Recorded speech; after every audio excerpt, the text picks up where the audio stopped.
हे मंडळी नमस्कार, मी तनुजा आणि मला तुमच्यासोबत आज एक गोष्ट शेअर करायची आहे. गेले 4 महिने झाले मी व्लॉगिंग करतीये, रील पोस्ट करतीये. पण आज एक गोष्ट मला तुमच्यासोबत शेअर करायची म्हणूनच खास हा व्हिडिओ मी बनवतीये.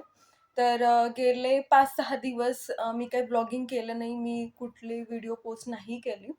माझी तब्येत बरी नव्हती आणि मी खूप आजारी होते, त्याच्यामुळे मला नाही पॉसिबल झालं. तर तेव्हा पण मी जुने व्हिडिओ जसं मला बरं वाटलं, तेव्हा मी माझे जुने व्हिडिओ मी पोस्ट केले. आणि सांगायचा मुद्दा हा होता, की मी आता ज्या घरात राहतीये, ते 1 BHK आहे आणि मी, माझे हसबंड आणि माझी 2 वर्षाची मुलगी आम्ही तिघेच राहतो. या घरात मला सगळ्या सुखी सुविधा सगळं आहे. हाऊसमेड आहे.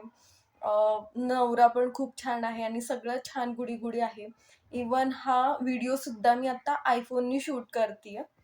पण जेव्हा मी आजारी पडले ना, तेव्हा मला माझं माझं घर जे आठवलं ते माझ्या मम्मीचं घर आठवलं. As compare to this house ते हाऊस थोडंसं छोटं आहे.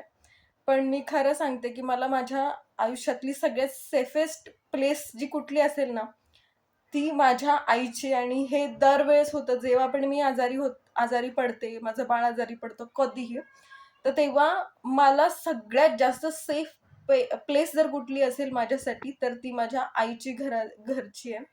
तर मला असं वाटतं, की आपल्या आईचं घर हे एक झोपडी जरी असेल ना, तरी आपल्यासाठी पुरेसं आहे. आपले हसबंड किती पण श्रीमंत असू दे आणि काही असू दे, पण सुख जे म्हणतो ना, जे खरं सुख आहे, ते खरंच आपल्या आईच्या घरीच असतं. जर तुम्ही सुद्धा ह्याला रिलेट करू शकत असाल, तर नक्की कमेंट करा आणि सांगा मला. चला, बाय बाय.